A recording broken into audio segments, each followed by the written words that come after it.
This is actually the last shot we've done, but we've just entered to the outside of Kells, which is only a few hundred meters from Lauren's house. Just to let you know, we're here together, and we will go backwards in time and showcase you the town of Kells, where Lauren's from. Kells! Carmine and I have recently travelled to my parents' home in Kells, which is situated 15 kilometres south of the medieval city of Kilkenny, in the southeast of Ireland. Kells is a beautiful Irish town which still promotes the vestiges of early Celtic industry, namely the mill race.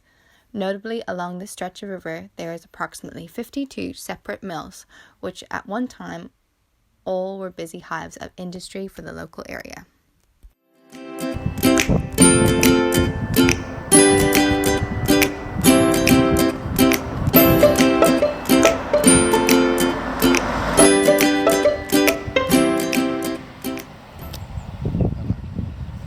As you can see, there's all sheep to our left in the field, and although this may seem like we're deep in the countryside, we're in fact only a few hundred meters from Kells' only operating pub currently, the Mott and Bailey, which is just right off the road down here. So let's go and we'll find out a bit more.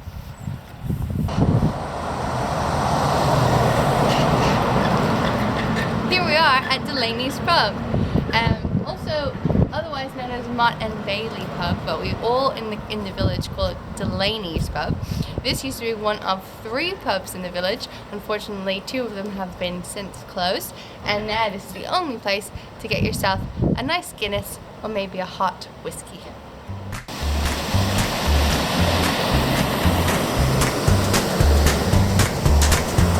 Oh, hello. So you've just seen the beautiful mill, which is across the river there, and we've found a lovely looking bridge. It is actually the only and main bridge in Kells, connecting the mill side to the main township, I guess, over there, with the one operating pub and one pub under construction. The bridge, as you can see, was actually built somewhere between 1500 and 1658, which is that internal part of the bridge there. And apparently somewhere after 1758 they widened the bridge because of the bustling productivity and growth of Kells at the time. And there is an interesting myth about the river itself.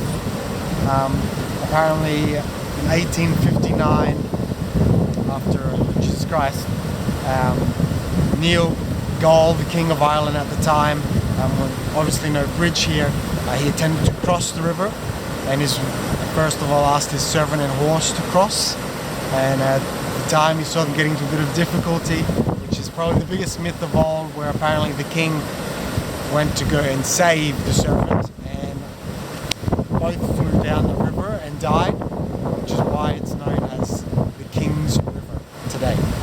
So that's something I just found out 2 minutes ago. Very exciting.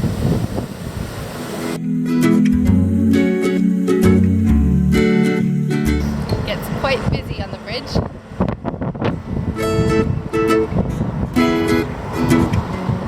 Still shipping? Well, I don't really know anything about it. Well, there has been a mill on this site since the foundation of Kells in the 11th century.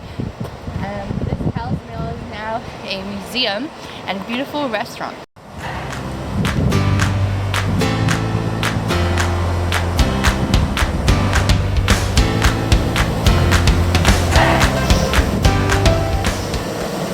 Book library was made by a great friend of mine, Dave Donahue, who unfortunately passed away last year.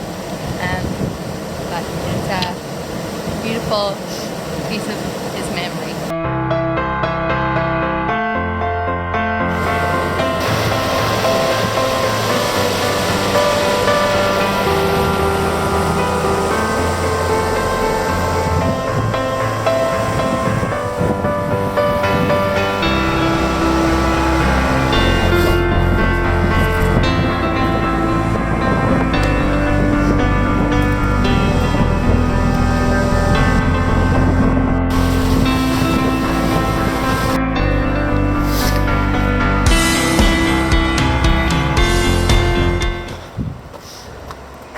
we are at the King's Mill. I am dying to go in here and have some actual food. But we won't do it today. We'll keep going. So this mill has been, or the upstairs of the mill is recently done up, and it's now the King's Mill. In the past, it's had multiple different things. For example, we had a cafe here for a while during the summers, and then there was also places where they could sell paintings for a while as well. But most recently, it's now the King's Mill, and they've done it up really nicely, and they market it very well on Instagram, and it's a really nice restaurant.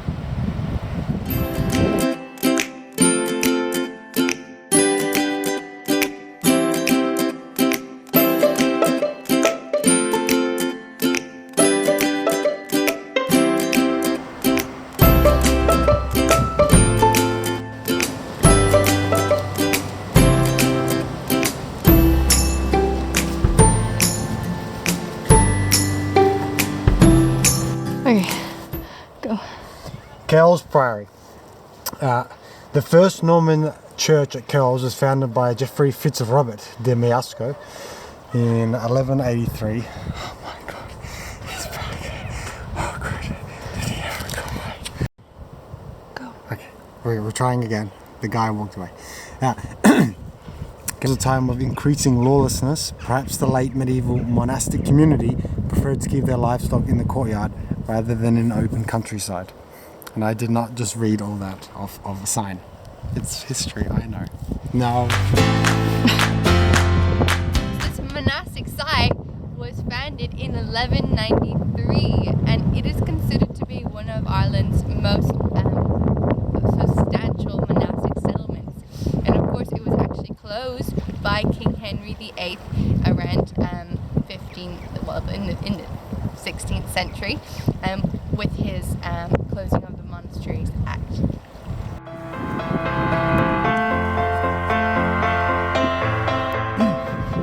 This is the Priory.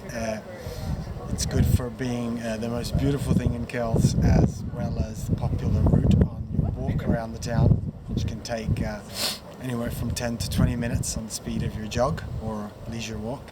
I don't know much about the town. I love it.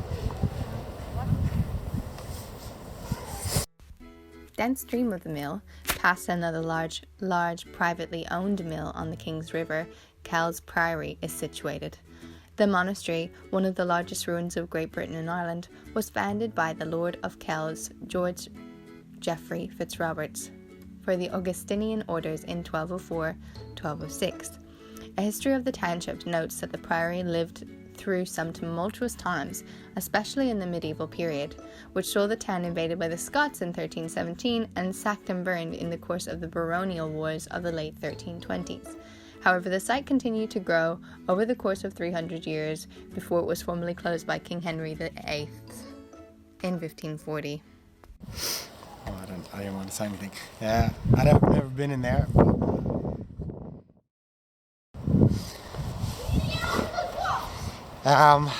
The real cool part, I think, is that they haven't closed off the Priory. So, as much as a architectural site, or historical site, it's also a little bit of a kids' playground. Okay, so we're standing in the Burgess Court of the Kells Priory. So it is a monastic settlement, but this outer part would have been more of a defensive place. They would have had the outside of, there would have been a river running through here at the time when this place was settled, and it would have been a sick house. So the monks of the monastery would have taken care of people who were locals in a building just there, and anyone who was sick, they would just be cared for with the medicinal purposes of, I guess, with the river running through and stuff like that. And then this place is where they could keep their sheep and cattle of the monastery safe from marauders and people who were outside of the walls, and they could also care for people who were, going around the countryside. Don't know much about this site. This is from what Lawrence told me. This is the front gate here that would have entered into the first courtyard they had walled off. And interestingly had some defensive mechanism parts. So one obvious, you can see these really big stone hinges, which would have been for the large wooden doors closing the site. And also you've got these wedge looking stone holes, which would have been for the archers to aim through and change the angle of their shot, while only getting a very small chance of getting hit themselves. But if we go through the giant stone gate, if you look above, hold areas where they would have dropped hot boiling water or oil at the time. I don't know if they would have had fire too, so light it up. So very nasty stuff, but necessary because the priests needed to practice their good work.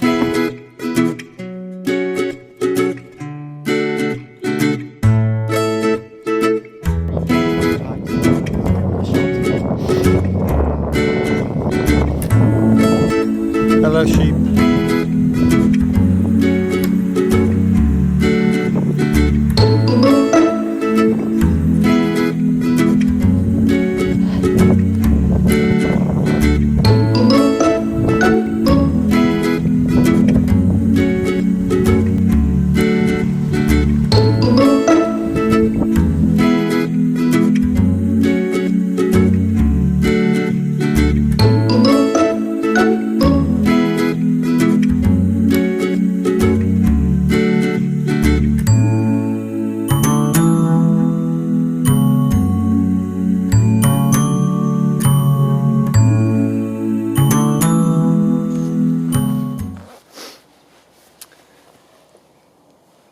Can't imagine where this camera is.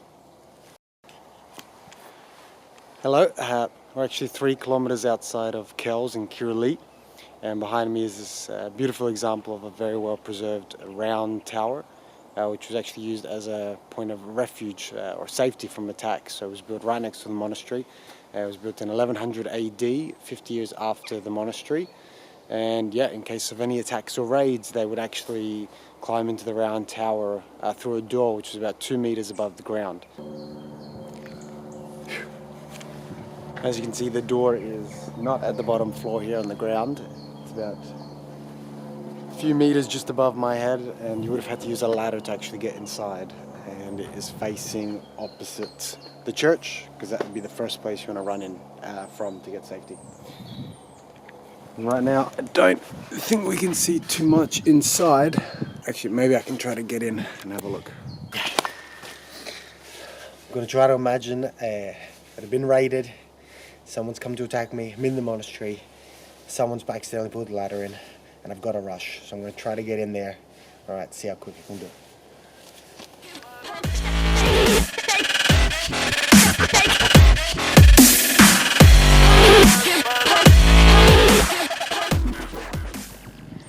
So I've jumped up inside. Let's see what's in here. Oh, for it looks like a giant bird's nest. And wow, you can see all the way to the top. There's an open canopy. Looks like there would have been stones removed where they would have had wooden floors in here and windows at each floor for some daylight.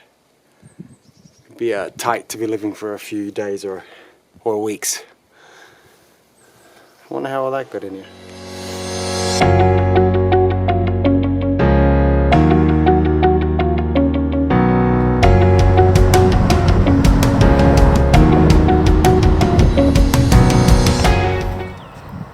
So, we've made it back here to Kells, I guess it's called Kells Cross. And this is where all the roads converge and where all the houses meet around.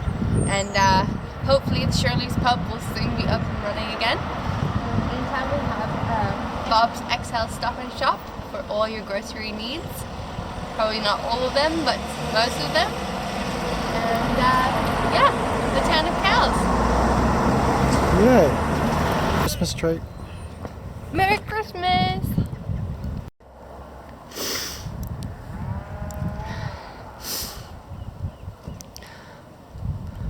think my battery's gonna die.